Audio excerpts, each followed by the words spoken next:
నమస్తే friends, welcome to our channel. నేను మీ Lavanya devotional.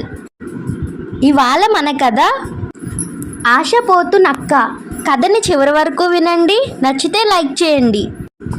ఈ కథ పైన మీ విలువైన స్పందనని కామెంట్ రూపంలో తెలియచేయండి. కొత్తవారు ఎవరైనా చూస్తున్నట్లయితే మన ఛానల్ని సబ్స్క్రైబ్ చేసుకోండి. ఒక అడవిలో ఒక జిత్తులు మారి టక్కరి నక్క ఉండేది. దానికి ఆశ ఎక్కువ, అన్నీ తనకే కావాలని పేరాశ. కానీ నక్క చిన్న జంతువు కాబట్టి దాని ఆశ తీరడం లేదు.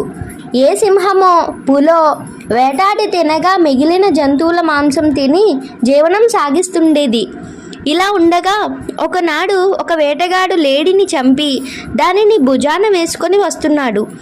అంతలో అతనికి అడవి పంది కనిపించింది. వెంటనే గురి చూసి పందిపై బాణం వదిలాడు. బాణం కొద్దిగా గురి తప్పి తగలటం వల్ల పందికి గాయం అయిందే తప్ప వెంటనే ప్రాణం పోలేదు. అది కోపంతో వేటగాడి పైకి దూకి అతనిని చంపి మరికొంతసేపటికి పంది కూడా అక్కడే చచ్చిపోయింది. ఆ పంది విలవిలా తన్నుకుంటుండగా ఒక పాము దాని కింద పడి నలిగి అది చచ్చిపోయింది. ఆ దారినే వస్తున్న నక్క చచ్చిపడి ఉన్న లేడీ, పంది, పాము, వేటగాడిని చూసింది. ఒక్కసారిగా దానికి బోలెడు మాంసం లభించడంతో ఎంతో ఆనందించింది. ఆ నక్కకు అసలే దురాశ కదా.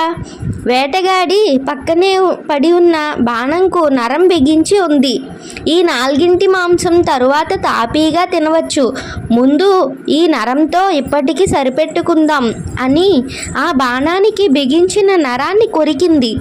నరం తెగడంతో వంగి ఉన్న బాణం బద్ద ఊపుగా నిటారుగా సాగి నక్క గుండెలకు గట్టిగా గుచ్చుకున్నది.